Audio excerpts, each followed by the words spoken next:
آپ صلی اللہ علیہ وسلم کیسے تھے؟ تو حضرت خدیجہ رضی اللہ تعالیٰ عنہا نے تسلی دی، اور یہ تسلی کیسی تسلی تھی؟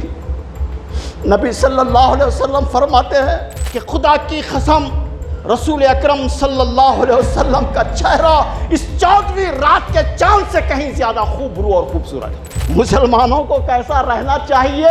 مسلمانوں کا طر امتیاز کیا ہے؟ اور مسلمانوں کی آج جو درگت بنی ہوئی ہے، مسلمانوں کی جو آج حالت بنی ہوئی ہے، جو بے کسی ہے، بے چارگی ہے، بے بسی ہے، بے وقتی ہے، بے عزتی ہے، اس کی اہم ترین وجہ کیا ہے؟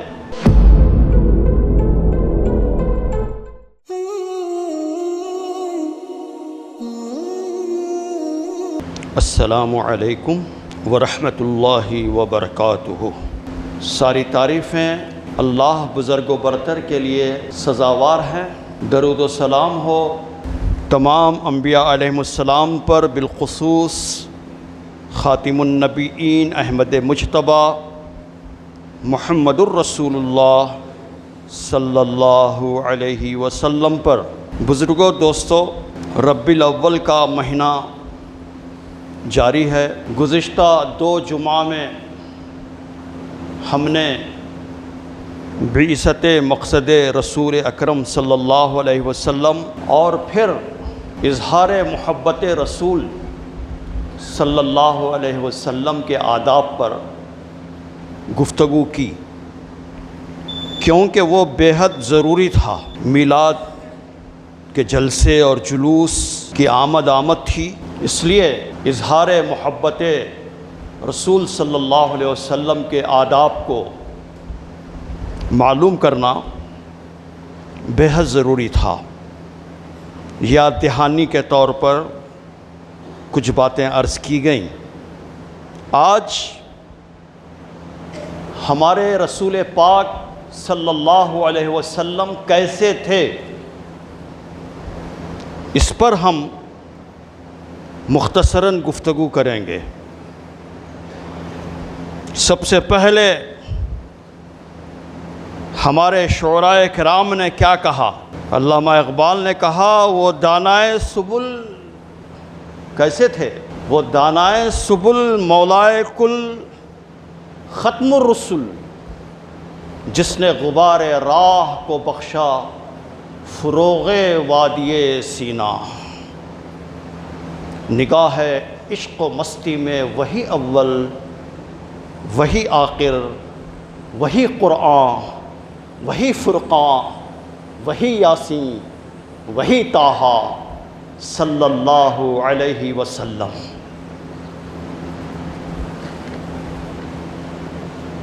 آپ صلی اللہ علیہ وسلم کیسے تھے؟ لطف بدایونی نے کہا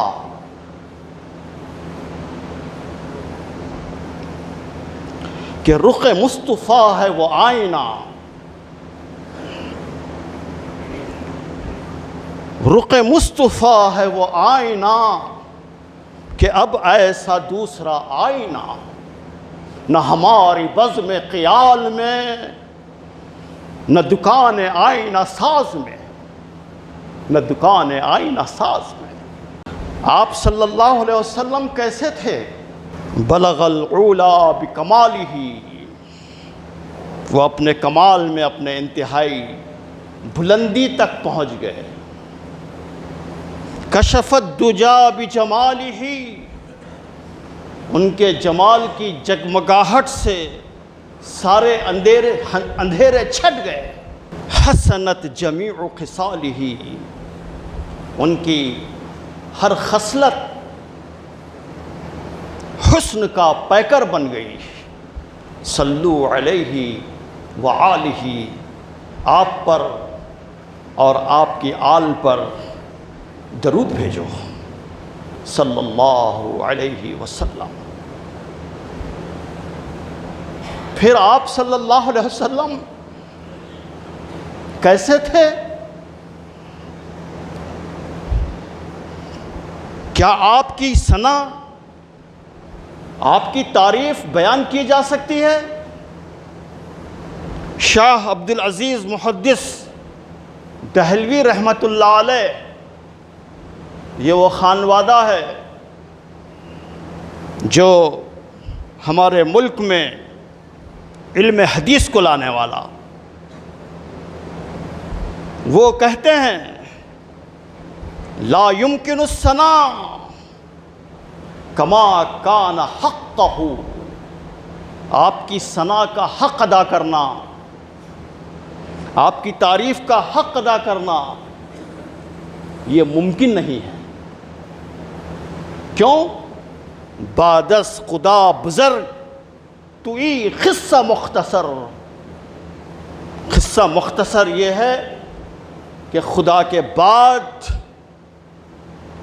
آپ صلی اللہ علیہ وسلم ہی بزرگ ہیں، آپ کی ذات گرامی ہی بزرگ ہے. ہمارے ملک کے مایہ ناز شاعر غالب کہاں خاموش رہتے؟ ان سب سے آگے کی بات غالب نے کہی. کئی متکلمین اسلام نے لکھا غالب کا یہ شعر ان کی بخشش کے لیے کافی ہے.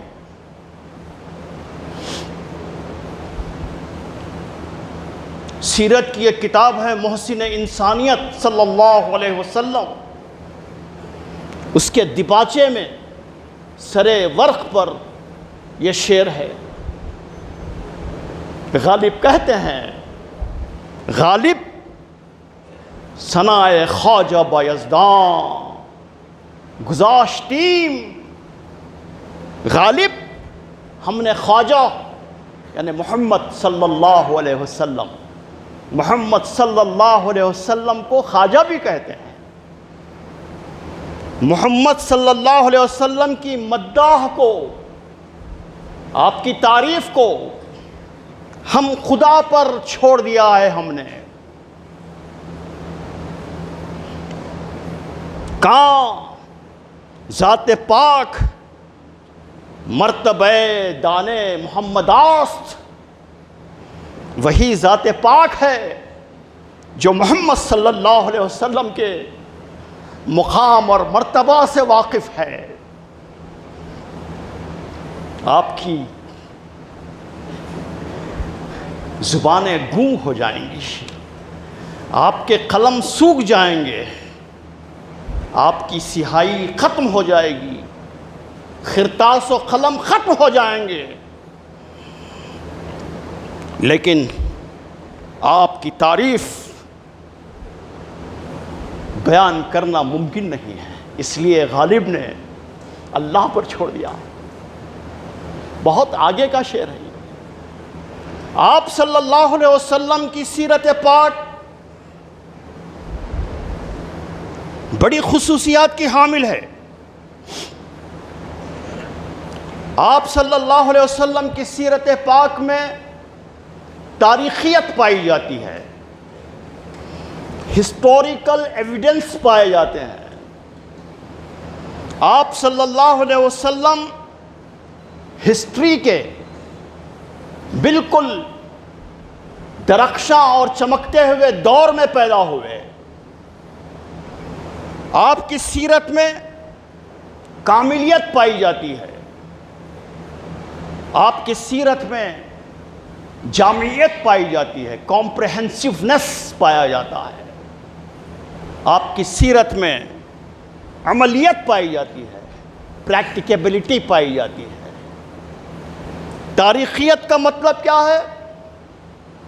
تاریخیت کا مطلب یہ ہے کہ آپ صلی اللہ علیہ وسلم کی سیرت اور سیرت مبارکہ تاریخی طور پر محفوظ اور مستند روایات سے منقول ہے. جس طرح قرآن کو محفوظ کر لیا گیا، اللہ نے اس کی حفاظت کی ذمہ داری لی، اسی طرح آپ صلی اللہ علیہ وسلم کی سیرت، آپ صلی اللہ علیہ وسلم کی حدیثیں، آپ صلی اللہ علیہ وسلم کی زندگی کو صحابہ نے صرف لکھ ہی نہیں لیا بلکہ اسی وقت یاد بھی کر لیا، اور پھر امت نے ایسا علم ایجاد کیا، یہ علم دنیا کی کسی قوم کے پاس نہیں پایا جاتا، وہ علم ہے علم اسماء الرجال۔ علم اسماء الرجال وہ علم ہے جس میں اللہ کے نبی صلی اللہ علیہ وسلم کی سیرت اور آپ کی احادیث کو بیان کرنے والوں کی زندگیوں کو، راویوں کی زندگیوں کو لکھ دیا گیا ہے، محفوظ کر دیا گیا ہے کہ ان کے راوی کیسے تھے، اور اتنا کمال کا علم کسی کے پاس نہیں پایا جاتا۔ پھر آپ کی ذات گرامی میں کاملیت پائی جاتی ہے، یعنی آپ صلی اللہ علیہ وسلم کی سیرت روز روشن کی طرح واضح،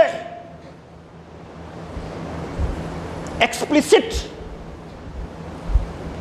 کسی سیرت کے حصے پر راز اور اخوا کے پردے نہیں پائے جاتے۔ ان کی یہ پرائیویٹ لائف تھی، یہ پبلک لائف تھی، نہیں، بلکہ سیرت کے کسی گوشے میں اخوا نہیں پایا جاتا، سیکریسی نہیں پائی جاتی، سب چیزیں عیاں ہیں۔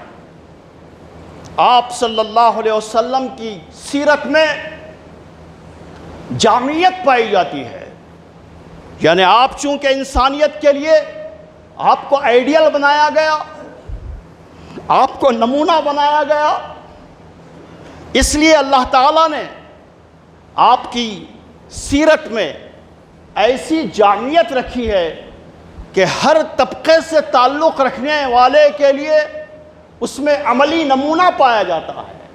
اس میں ایک بیٹے کے لیے نمونہ ہے، ایک باپ کے لیے نمونہ ہے، ایک شوہر کے لیے نمونہ ہے، ایک سپاہ سالار کے لیے نمونہ ہے، ایک کمانڈر کے لیے نمونہ ہے، ایک ملک کے سربراہ کے لیے نمونہ ہے، ایک تاجر کے لیے نمونہ ہے، ایک دوست کے لیے نمونہ ہے۔ آپ صلی اللہ علیہ وسلم ہر طبقے سے تعلق رکھنے والوں کے لیے نمونہ ہے، اسی لیے فرمایا قل ان کنتم تحبون اللہ، اگر تم اللہ سے محبت کرنا چاہتے ہو فاتبعونی، تم میری اطاعت کرو، میری اطاعت کرو۔ ظاہر ہے کہ یہ خطاب سبھی لوگوں سے ہے۔ پھر آپ صلی اللہ علیہ وسلم کی سیرت میں عملیت پائی جاتی ہے، پریگمیٹزم پایا جاتا ہے، پریکٹیکلبلٹی پائی جاتی ہے۔ عام طور پر لوگوں کی جو سیرت ہوتی ہے، عام طور پر لوگوں کے جو اسٹیٹس مین جو لوگ ہوتے ہیں وہ بیان دیتے ہیں، ان کو اسٹیٹ مین کہا جاتا ہے، لیکن ان کی زندگی اس بیان سے خالی رہتی ہے۔ لیکن نبی صلی اللہ علیہ وسلم نے جو کچھ فرمایا اس کو اپنی عملی زندگی میں کر کر بتایا۔ آپ اگر کسی بھی بڑے آدمی کا جائزہ لیں تو باتیں بڑی بڑی کرے گا، لیکن اس کی عملی زندگی اس سے بہت دور رہے گی۔ لیکن قربان جائیے نبی صلی اللہ علیہ وسلم کی زندگی پر اور آپ کی سیرت پر کہ آپ نے جو کچھ فرمایا اس کو عملی طور پر کر کر بتایا، ثابت کیا۔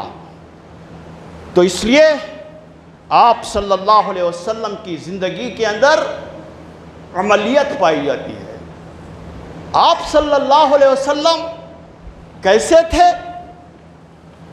بہت سے لوگوں نے آپ صلی اللہ علیہ وسلم کیسے تھے اس کو بیان کیا، جدید زمانے میں بھی بیان کیا جا رہا ہے، بیان کیا جاتا رہے گا۔ میں ان لوگوں کی کتابوں میں نہیں جاؤں گا جو ابھی حال میں لکھے، مائیکل ہارٹ وغیرہ کی جو کتاب ہے دی 100 پڑھنے سے تعلق رکھتی ہے۔ نبی صلی اللہ علیہ وسلم کو اس نے نمبر 1 پر رکھا، حالانکہ مذہبی اعتبار سے وہ عیسائی ہے، پیشے کے اعتبار سے سائنٹسٹ ہے۔ نہ تو اس نے نیوٹن کو نمبر 1 پر رکھا، نہ حضرت عیسیٰ علیہ السلام کو نمبر 1 پر رکھا، بلکہ محمد صلی اللہ علیہ وسلم کو نمبر 1 پر رکھا۔ اور نمبر 1 پر رکھنے کی اس نے دلائل دیے، کیوں میں نے نمبر 1 پر رکھا، اور اس نے یہی کہا کہ آپ کی زندگی کے اندر عملیت پائی جاتی ہے، آپ کی زندگی کے اندر، آپ کی سیکولر لائف میں بھی اور آپ کی پرائیویٹ لائف میں بھی ایک عملی نمونہ پایا جاتا ہے۔ اس نے کم و بیش کئی صفحات اس پر لکھے، اور وہ صفحات پڑھنے سے تعلق رکھتے ہیں۔ نئی نسل کو اسے پڑھنا بھی چاہیے اور انٹرنیٹ کے ذریعے سے اس کو پھیلانا بھی چاہیے۔ صحابہ رضوان اللہ تعالی اجمعین نے بھی آپ صلی اللہ علیہ وسلم کیسے تھے اس کو بیان کیا، قریب ترین لوگوں نے بیان کیا۔ ظاہر ہے کہ قریب ترین لوگوں کی جو شہادت ہوتی ہے، قریب ترین لوگوں کی جو گواہی ہوتی ہے، وہ بہت اہم ہوتی ہے۔ آپ کے بہت قریب ترین حضرت انس تھے۔ انس کے والد مالک کا انتقال ہوا تو حضرت انس بن مالک رضی اللہ تعالی عنہ کی والدہ اپنے بیٹے کو لے کر نبی صلی اللہ علیہ وسلم کی خدمت میں حاضر ہوئی اور پھر عرض کیا کہ یا رسول اللہ، میں اس بچے کو آپ کے حوالے کرنا چاہتی ہوں، یہ آپ کا خدمت گزار بن کر رہے گا، یہ آپ کی خدمت کرے گا، اور خدمت کے لیے مامور کر دیا۔ وہ بچہ بیان کرتا ہے بڑا ہونے کے بعد کہ رسول اللہ صلی اللہ علیہ وسلم کیسے تھے، کان نبی صلی اللہ علیہ وسلم، نبی صلی اللہ علیہ وسلم کیسے تھے؟ فرمایا احسن الناس واجود الناس واشجع الناس۔ آپ صلی اللہ علیہ وسلم سارے انسانوں میں سب سے زیادہ خوب روح اور خوبصورت تھے، خوب روح اور خوبصورت تھے۔ واجود الناس، آپ صلی اللہ علیہ وسلم سارے انسانوں میں سب سے زیادہ سقی اور دادا تھے۔ آپ سے بڑھ کر سقی کوئی نہیں گزرا۔ واشجع الناس، آپ صلی اللہ علیہ وسلم سارے انسانوں میں سب سے زیادہ شجیع اور بہادر تھے، دلیر تھے۔ اور اس بیان کے بعد ایک واقعہ بیان کیا ہے حضرت انس نے، بعد میں ہم اس کو بیان کریں گے، وہ اشجع الناس کے وقت میں انشاءاللہ بیان کریں گے، اس کو ذہن میں رکھیے۔ آپ کے بہت قریب ترین صحابی حضرت ہند بن ابی حالہ رضی اللہ تعالی عنہ فرماتے ہیں کہ رسول پاک صلی اللہ علیہ وسلم کا چہرے مبارک 14ویں رات کی چاند کی مانند روشن اور چمکدار تھا۔ مشہور، انتہائی مشہور صحابی حضرت براء بن عازب رضی اللہ تعالی عنہ سے کسی نے پوچھا، کیا رسول اکرم صلی اللہ علیہ وسلم کا چہرے انور چمک میں تلوار کی مانند چمکدار تھا؟ تو آپ نے فرمایا کہ نہیں، چاند کی مانند چمکدار تھا، نہیں، چاند کی مانند چمکدار تھا۔ ایک ضعیف صحابیہ حضرت ربیعہ بنت معوذ رضی اللہ تعالی عنہا سے ایک نوجوان نے پوچھا کہ اماں جان ذرا ہمیں رسول اللہ صلی اللہ علیہ وسلم کے سلسلے میں بتائیے کہ رسول پاک صلی اللہ علیہ وسلم کیسے تھے؟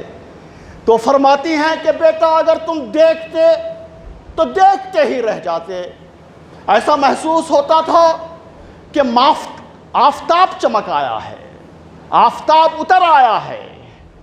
آپ صلی اللہ علیہ وسلم ایسے تھے۔ بہت دور کے آدمی ابھی ایمان نہیں لے آئے، لیکن عالم آدمی، عبرانی زبان کے عالم اور تورات کے عالم حضرت عبداللہ بن سلام ابھی ایمان نہیں لائے تھے، وہ اس جگہ پر پہنچے جہاں ان کو اطلاع ملی کہ رسول پاک صلی اللہ علیہ وسلم مدینے میں داخل ہو رہے ہیں۔ تو وہ اس جگہ پر پہنچے جہاں پر لوگ جمع تھے اور آپ کا انتظار کر رہے تھے بے تابی کے ساتھ میں، اپنے نگاہوں کو بچھائے ہوئے تھے۔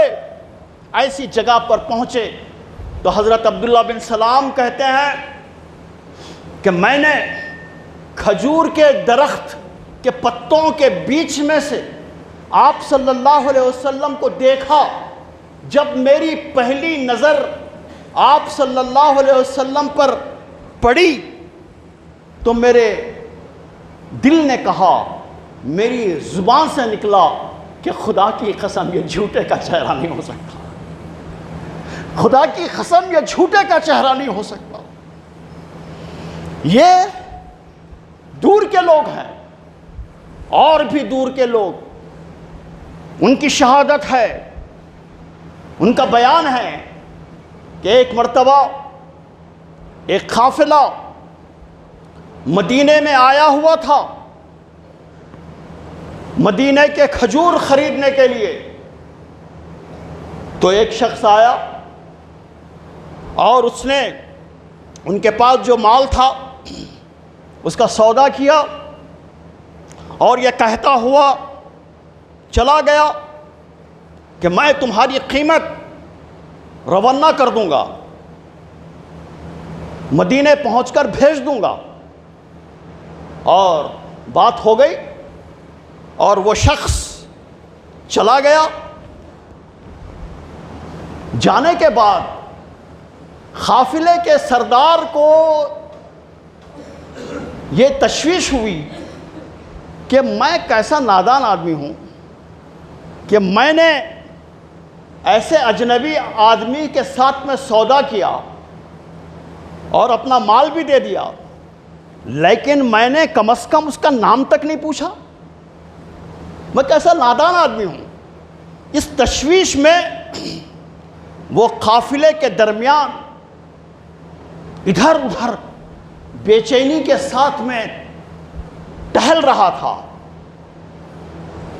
اس کی بیوی، قافلے کے سردار کی بیوی جو عہدے پر بیٹھی ہوئی تھی، اس نے سردار کو دیکھا، وہ تشویش کے اندر ہے، اس نے ٹال لیا کہ کسی تشویش کے اندر مبتلا ہے۔ پوچھا کہ سردار کیوں تشویش میں مبتلا ہو میرے سرتاج؟ تو اس نے کہا کہ ابھی ایک شخص سودا کر کر گیا ہے، میں کتنا نادان آدمی ہوں کہ میں نے کم از کم اس کا نام تک نہیں پوچھا اور اس کو اپنا مال حوالے کر دیا۔ تو اس معزز خاتون نے کہا، سنیے، اس معزز خاتون نے کہا کہ اگر وہ قیمت ادا نہیں کرے گا تو وہ قیمت میں ادا کر دوں گی، اس لیے کہ میں نے اس کے چہرے کو غور سے دیکھا ہے کہ خدا کی قسم اس کا چہرہ دھوکے باز کا چہرہ نہیں ہو سکتا، اس کا چہرہ دھوکے باز کا چہرہ نہیں۔ آپ صلی اللہ علیہ وسلم کیسے تھے؟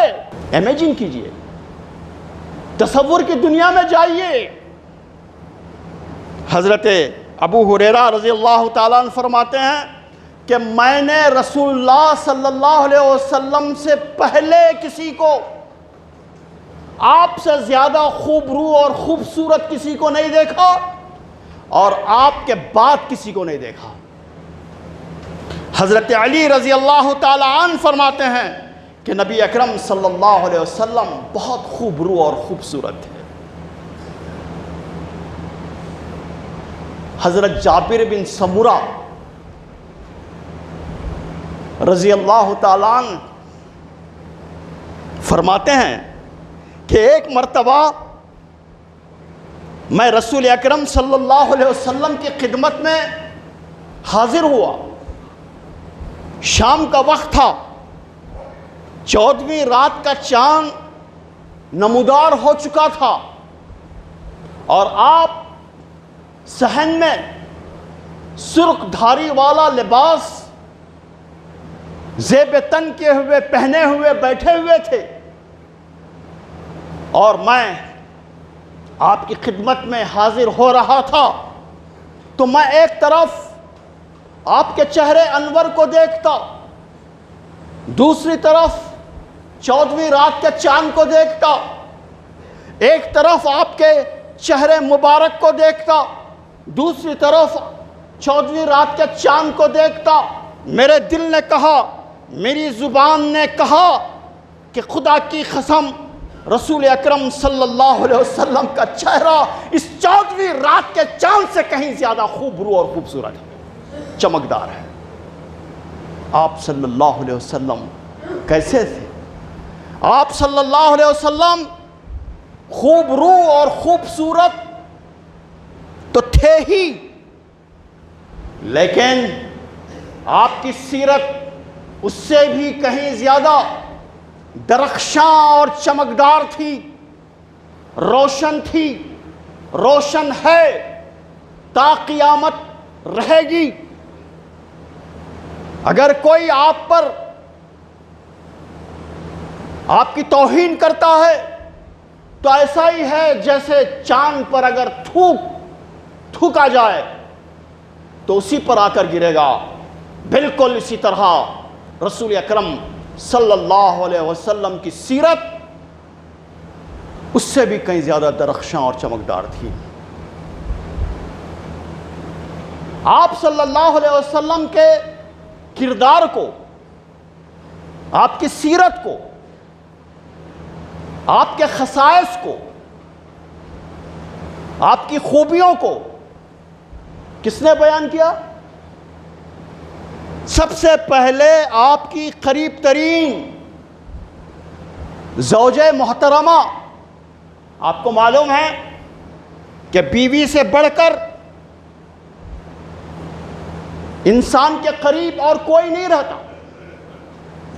لباسہن کہا کہ وہ تمہارے لیے لباس ہیں، وہ ان کے لیے لباس ہیں۔ بیوی تمام کمزوریوں سے واقف رہتی ہے۔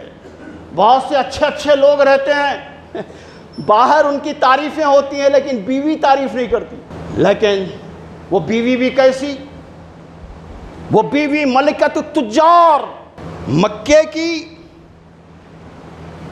ملکہ تھیں، تجارت کی ملکہ تھیں۔ وہ شریک حیات آپ کی تجارت تھی۔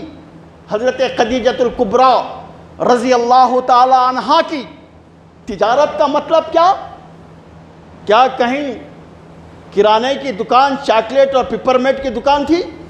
نہیں، انٹرنیشنل ٹریڈ تھا، بین الاقوامی تجارت تھی، گلوبل ٹریڈ تھا۔ آپ سے عمر میں 15 سال بڑی تھیں، 2 مرتبہ بیوہ ہو چکی تھیں، اور آپ کی عمر شریف آپ صلی اللہ علیہ وسلم کی 25 سال تھی۔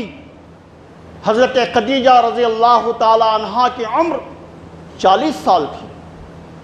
اس وقت آپ کی شادی ہوئی۔ اب حضرت خدیجہ نبی صلی اللہ علیہ وسلم کیسے تھے وہ بیان کر رہی ہیں۔ کب بیان کر رہی ہیں؟ جب غار حرا میں پہلی مرتبہ وحی کا تجربہ ہوا، جبریل امین آئے، کہا کہ پڑھو، اقرا، فرمایا کہ میں پڑھا ہوا نہیں ہوں، پھر آپ کو بیچا، قریب کیا، پھر فرمایا کہ پڑھو، اقرا بسم ربک الذی خلق، یہ پہلی وحی آپ پر نازل ہوئی۔ ظاہر ہے کہ ایک زندگی کا نیا تجربہ تھا، وحی کا پہلا تجربہ تھا۔ کانپتے ہوئے گھر تشریف لائے اور آپ کی زبان مبارک پر یہ الفاظ تھے، لقد خشیت نفسی، مجھے اپنی جان کا اندیشہ ہے، مجھے اپنی جان کا اندیشہ ہے، لقد خشیت علی نفسی، کہیں ایسا نہ ہو کہ میری جان کو کچھ ہو جائے۔ تو حضرت خدیجہ رضی اللہ تعالی عنہا نے تسلی دی، اور یہ تسلی کیسی تسلی تھی؟ نبی صلی اللہ علیہ وسلم فرماتے ہیں کہ میں نے اپنی زندگی میں ہر ایک کا احسان کا بدلہ میں چکا دیا، ہر ایک کا بدلہ میں چکا، لیکن میں خدیجہ کے احسانات کا بدلہ چکا نہیں سکا۔ جب میں کانپتے ہوئے آیا تو وہ جو تسلی دی، کیا الفاظ تھے حضرت خدیجہ رضی اللہ تعالی عنہا کی زبان پر؟ کلا واللہ، نہیں، ہرگز نہیں، کلا واللہ ما یغزک اللہ، آپ کا اللہ ہے میرے سرتاج، آپ کو ضائع نہیں کرے گا، میرا اللہ آپ کو ضائع نہیں کرے گا، ہرگز نہیں۔ کیوں؟ اس لیے کہ آپ صادق ہیں، صادق ہیں نا، سچے، آپ امین ہیں، امین یعنی امانت دار، ٹروتھفل، ٹرسٹی وردی، آپ وعدے کے پابند ہیں، آپ رحم دل ہیں، آپ رحم دل ہیں۔ وما ارسلناک الا رحمۃ للعالمین، آپ کا رحم عام تھا، آپ کا رحم دشمنوں کے لیے بھی تھا، یہودیوں کے لیے بھی تھا۔ سیرت النبی میں ایک پورا چیپٹر ہے آپ کا رحم یہودیوں کے لیے، آپ کا رحم منافقین کے لیے، آپ کا رحم دشمنوں کے لیے، چیپٹر سے یہ پڑھنے سے تعلق رکھتے ہیں۔ رحم دل، آپ یتیموں کے سرپرست ہیں، آپ بے سہاروں کے سہارا ہیں، آپ مہمان نواز ہیں، مہمان نواز ہیں۔ گھر میں کوئی آیا تو محلے کی ہوٹل میں چائے پلا کر بھیج دے رہے، ایسے نہیں، آپ سخی ہیں۔ یہ ہے وہ بیان حضرت خدیجہ رضی اللہ تعالی عنہا کا۔ آپ سچے تھے، صادق تھے، آپ نے ساری زندگی اپنی زبان مبارک سے سچ کے سوا، آپ کی زبان مبارک سے کبھی کچھ نہیں نکلا، جو کچھ نکلا وہ سچ نکلا، حق نکلا۔ ابو سفیان ابھی ایمان نہیں لائے تھے، آپ کے بہت سخت مخالف تھے، اسلام کے بہت بڑے دشمن تھے. جنگ بدر، جنگ احد، فتح مکہ، جتنے جنگیں ہوئیں سب کے وہ آرکیٹیکٹ تھے، سخت مخالف. وہ کسی کام پر، تجارت پر ملک شام گئے تو جب ملک شام کے بادشاہ کو یہ اطلاع ملی کہ کچھ عرب لوگ آئے ہوئے ہیں شام میں، تو انہوں نے، بادشاہ نے ان کو دربار میں طلب کیا، اور پھر جو شخص نبوت کا دعویٰ کر رہا ہے اس کے خصوصیات کو دریافت کیا. اور پھر اس نے بعد میں یہ پوچھا، یہ بتاؤ ابو سفیان، کیا کبھی نبوت کے دعویٰ کرنے والے اس شخص سے تمہیں کبھی جھوٹ کا تجربہ ہوا؟ تو اس نے کہا برجستہ طور پر نہیں، ہرگز نہیں، وہ تو صادق اور امین کے نام سے ملقب ہے. پوری قوم کے اندر صادق اور امین کے نام سے پکارا جاتا ہے. ابو جہل کی دشمنی کس کو نہیں معلوم ہے؟ وہ کہا کرتا تھا کہ محمد، میں آپ کو جھوٹا نہیں کہہ سکتا، ہاں جو کچھ آپ پر نازل ہو رہا ہے میں اس کا انکار کرتا ہوں، لیکن میں آپ کو جھوٹا نہیں کہہ سکتا.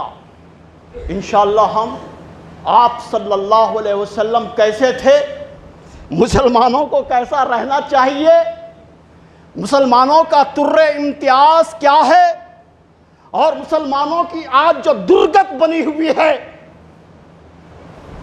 مسلمانوں کی جو آج حالت بنی ہوئی ہے، جو بے کسی ہے، بے چارگی ہے، بے بسی ہے، بے وقتی ہے، بے عزتی ہے، اس کی اہم ترین وجہ کیا ہے؟ انشاءاللہ آئندہ صحبتوں میں ہم اس کو بیان کرنے کی کوشش کریں گے. اللہ تعالی ہمارے ساتھ خیر کا معاملہ فرمائے. وآخر دعوانا ان الحمدللہ رب العالمین.